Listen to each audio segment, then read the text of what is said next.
नमस्कार, मैं हूं अमित चौहान और आप देख रहे हैं आज़ाद पत्र। मैं इस वक्त शारदा नारायण और ज़िले के सबसे प्रतिष्ठित डॉक्टर डॉक्टर संजय सिंह के यहाँ आए हुए हैं और हम आपको बताएंगे कि किस तरीके से ब्लैक फंगस, वाइट फंगस और येलो फंगस संक्रमित है और क्या इस मरीज क्या क्या मरीजों पर इफ़ेक्टिव है, किस किस मरीजों पर इफ़ेक्टिव है। और अधिक जानकारी के लिए हम डॉक्टर संजय सिंह की तरफ चलते हैं। आपका बहुत नमस्कार। स्वागत है। नमस्कार। डॉक्टर साहब, हम आपसे पूछना चाहेंगे कि black fungus, white fungus, yellow fungus, 3 fungus अब तक नाम आ चुके हैं। जी, क्या है ये और देखिए ये ये फंगस पहले से ये हमेशा वातावरण में मौजूद रहते थे। और जो कलर के अनुसार, जिससे जो ब्लैक कलर का जो फंगस की वैरायटी होती है उसको म्यूकरमाइकोसिस को उसको ब्लैक फंगस कहते हैं। उसी तरह वाइट है कैंडिडा, उसी तरह येलो है। तो कलर के अनुसार है ये, लेकिन इसमें जितना इसको बहुत डरने की बात नहीं है। और ये फंगल डिजीज जो है ट्रीटेबल डिजीज है, जो ट्रीट किया जा सकता है। हाँ, ये ज़रूर है कि आजकल जैसे बहुत से लोगों में ये ब्लैक फंगस और ये इसका इतना डर हो गया कि अब वाइट फंगस आ गया, येलो फंगस आ गया। मैं आपके माध्यम से सबको बताना चाहता हूँ कि फंगल एक ऐसी बीमारी है, फंगल डिजीज, जो कि आराम से ट्रीट की जा सकती है। और समय से पहले, जो हर बीमारी के लिए होता है कि अगर समय से पहले उसका इलाज कर लिया जाए तो इससे कोई डरने की बात नहीं है। और इसका मरीज आराम से ठीक होके जा रहा है और इलाज करके जा रहा है। हाँ, जिस बीमारी का बहुत लेट में पता चलता है और बीमारी जो फैल जाती है, ऐसी बीमारियों का इलाज करना थोड़ा मुश्किल होता है। लेकिन समय से पहले से अगर आप आते हैं और इलाज शुरू हो जाता है तो हमने देखा है कि बहुत से अभी भी मरीज बहुत से ठीक होके जा रहे हैं। इसमें सबसे अधिक कैंसर पीड़ित और डायबिटीज पीड़ित मरीज ही असर में आ रहे हैं और उनकी अधिकतर केसों में मौत हो जा रही है। इनकी क्या खास वजह देखिए, है? आपको बताएं जैसे कि डायबिटीज़ का जो मरीज़ होता है उसका शुगर लेवल बहुत हाई होता है और उसकी जो इम्यूनिटी होती है, जो प्रतिरोधक क्षमता होती है, वो कम होती है औरों की तुलना में। तो आप देखे होंगे डायबिटीज़ के मरीज़ को हार्ट अटैक भी होता है, किडनी फेल भी होती है, बहुत सी बीमारियां होती हैं। तो उसी तरह जो डायबिटीज़ का पेशेंट होता है उसको फंगल इन्फेक्शन होने के चांसेस बहुत अधिक रहते हैं, या कोई भी इन्फेक्शन होने के चांसेस बहुत अधिक रहते हैं। तो फंगस भी एक वातावरण में फैला हुआ इन्फेक्शन है जो डायबिटीज़ मरीजों को पकड़ लेता है, क्योंकि उनकी इम्यूनिटी कमज़ोर होती है। तो इसलिए उनको अगर आप समय से इलाज नहीं कराएं तो उनके पर असर, उनका प्रभाव अधिक प्रभावकारी होता है। उसी तरह जो किडनी के मरीज़ हैं या कैंसर के मरीज़ हैं या कोई भी ऐसा मरीज़ है, चाहे HIV का हो, चाहे इम्यूनो कम्प्रोमाइज पेशेंट हो, तो ऐसे मरीजों को प्रतिरोधक क्षमता कम होती है उसकी। तो उसमें अगर ये फंगस का प्रकोप होता है तो उसमें औरों की तुलना में उसमें प्रकोप होने के भी चांसेस अधिक रहते हैं और उसको ठीक करना भी थोड़ा और उस मरीज से अधिक मुश्किल होता है। डॉक्टर साहब, जैसा कि आपने बताया ये पुराना बीमारी चलते आ रहा है फंगस का, तो इसमें मुख्य रूप से क्या जो सिम्टम्स आए हैं, लक्षण हैं, क्या सामने आ रहे हैं, देखने को मिल रहे हैं कि उससे आपको पता चले या हाँ, देखिए हम आपको बताना चाहते हैं कि कोई भी जैसे कोविड का पेशेंट हो, जिसको कोविड हो चुका हो और डायबिटीज़ भी हो, साथ में शुगर लेवल बहुत हाई हो, शुगर कंट्रोल नहीं हो, तो अगर उसको लक्षण आप जानने के लिए उसको अगर देखिए, एक उसको चेहरे पे यहाँ पे सूजन आ रही है चेहरे पे, और हेडेक हो रहा है, आंखों में लालीपन आ जा रहा है, आंख सूज जाती है, और यहाँ पे उसको दर्द महसूस होता है, खाने में दर्द होता है, यहाँ साइनसेज जो होता है वो इन्वॉल्व होता है। तो इसकी एक वेराइटी होती है जिसको राइनो सेरेब्रल टाइप का कहते हैं, म्यूकर माइकोसिस की।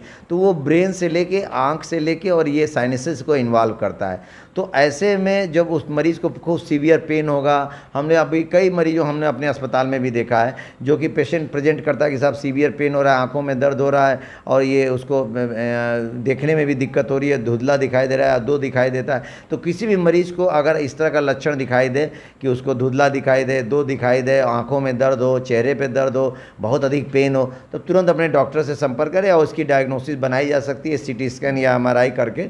उसकी डायग्नोसिस अगर जितनी जल्दी बनेगी उसका ट्रीटमेंट करके उतना जल्दी उसका इलाज किया जा सकता है। मऊ में इलाज है क्या सर? हाँ, देखिए मऊ जैसे इसकी गाइडलाइन आ गई है, इनकी दवाएं जो इसकी एम्फोटेरेसिन B एक इंजेक्शन है वो अभी कुछ अवेलेबल है। अभी धीरे धीरे गवर्नमेंट उसको अवेलेबल करा रही है। और गवर्नमेंट की भी एक बार अभी हम लोग ने CMO साहब ने भी डिस्कस किया था जिलाधिकारी महोदय के निर्देश पे, तो हम लोगों ने गाइडलाइन के बारे में भी डिस्कस हुआ है, बताया गया है। तो इसका हम लोग भी जो प्राइमरी ट्रीटमेंट है वो हम लोग शुरू कर सकते हैं। और अगर कॉम्प्लिकेटेड स्टेज में डिजीज़ होगी तो उसको हम लोग फिर हायर सेंटर उनको बनारस या लखनऊ उनको भेज सकते हैं। ब्लैक फंगस को कई जगहों पे महामारी घोषित कर दिया गया, इस पर आपकी क्या राय है? देखिए ऐसा है कि ये गवर्नमेंट ने इसलिए कहा कि अगर चीज़ों को अगर कंट्रोल में रखेंगे और चीज़ पहले से ट्रीट हो जाएगी तो अगर अच्छी बात है, इसको महामारी घोषित करके हम लोग इसको कंट्रोल करें। और हम लोग को भी एक हिदायत है कि जैसे ऐसे डायग्नोसिस बन रही है तो हम उसका पूरा रिकॉर्ड नोट करते हैं, उसका मरीज़ का पता, कहाँ का रहने वाला मरीज़, फिर अपने हम मुख्य चिकित्सा अधिकारी महोदय को सूचित करते हैं।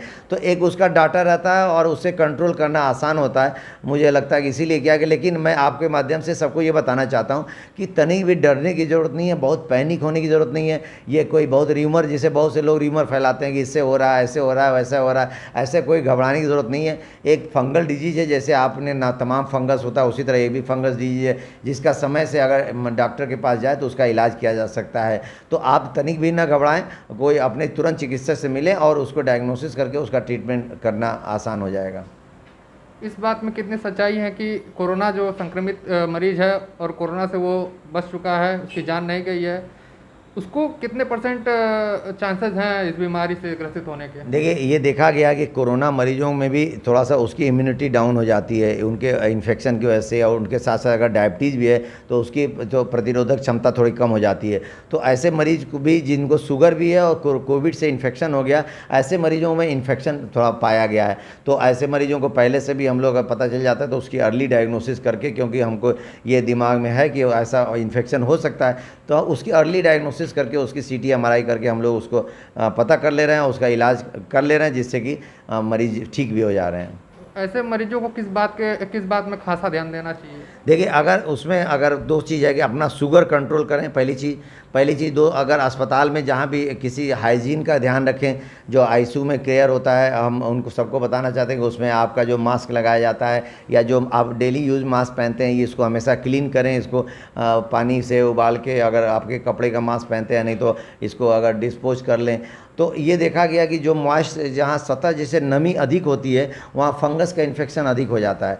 तो नमी वाले जगहों से बचें, सफाई का ध्यान रखें, और अगर जो डायबिटीज़ कंट्रोल रहेगा और सफाई रहेगी तो वहाँ फंगस इन्फेक्शन होने के चांसेस बहुत कम हो जाते हैं। तो आप इतना ध्यान रखिए कि अपने आप को सही रखिए, अपना शुगर कंट्रोल रखिए, अपने डॉक्टर सलाह करिए। और कोई भी ऐसा लक्षण आता है कि आँखों में दर्द होता है, जबड़ों में दर्द होता है, और कहीं आपको ऐसा खाने पीने में दिक्कत होती है, या सर में दर्द होता है, बहुत तेज हेडेक होता है, तो या नाक से कुछ ऐसा ब्लड क्लॉट ऐसा आता है, ब्लैक कोई स्पॉट चीज़ आती है, स्पूटम आता है, तो तुरंत अपने डॉक्टर से मिलें और डॉक्टर उसकी जांच करके उसका इलाज शुरू कर देंगे। अगर समय से आपने इलाज किया तो इस बीमारी को से डरने की ज़रूरत नहीं है। जैसे इस बीमारी को लोग बहुत से ऐसा बना दिए बहुत मुश्किल है, ऐसा कुछ भी नहीं है, आप आराम से कंट्रोल कर सकते हैं और आप इसका इलाज संभव है।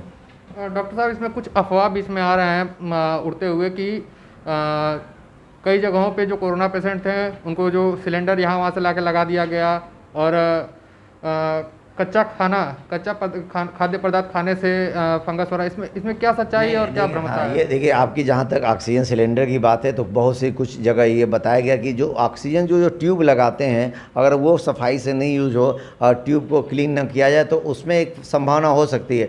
लेकिन सिलेंडर में जो ऑक्सीजन है, इसमें अभी ये रिसर्च का विषय है, इसमें अभी जाँच का विषय है कि क्या ऐसा संभव है कि इसकी वजह से हो रहा है, या स्टेरॉइड से लोग करें कि स्टेरॉइड की वजह से हो रहा है, क्योंकि ऐसा अभी इसका एकदम प्रूफ नहीं है। हाँ, ये ज़रूर देखा गया कि शुगर की मात्रा जिसको कंट्रोल नहीं रह रही है, चाहे वो किसी भी कारण से हो, उसमें अधिक हो रहा है। और जो कच्चा खाना या ऐसे वैसे होने से ये गलत है, एकदम अफवाह है, किसी को खाने से कोई मतलब नहीं। हाँ, सफाई का ध्यान रखें आप, और आप जो नमी सतह है उस पर क्लीन रखें, कपड़ा क्लीन रखें, मास्क अपना क्लीन रखें, जो हॉस्पिटल में भी जो मास्क यूज़ करते हैं और नाक नेजल प्रॉन्ग उसको क्लीन रखें। अगर सफाई रखेंगे तो फंगल डिजीज़ से आप बच सकते हैं। ठीक है, डॉक्टर संजय जी का बहुत बहुत धन्यवाद। उन्होंने सब कुछ सामने बता दिया है, सब कुछ क्लियर कर दिया है, और मैं भी आपसे विदा लूँगा। नमस्कार।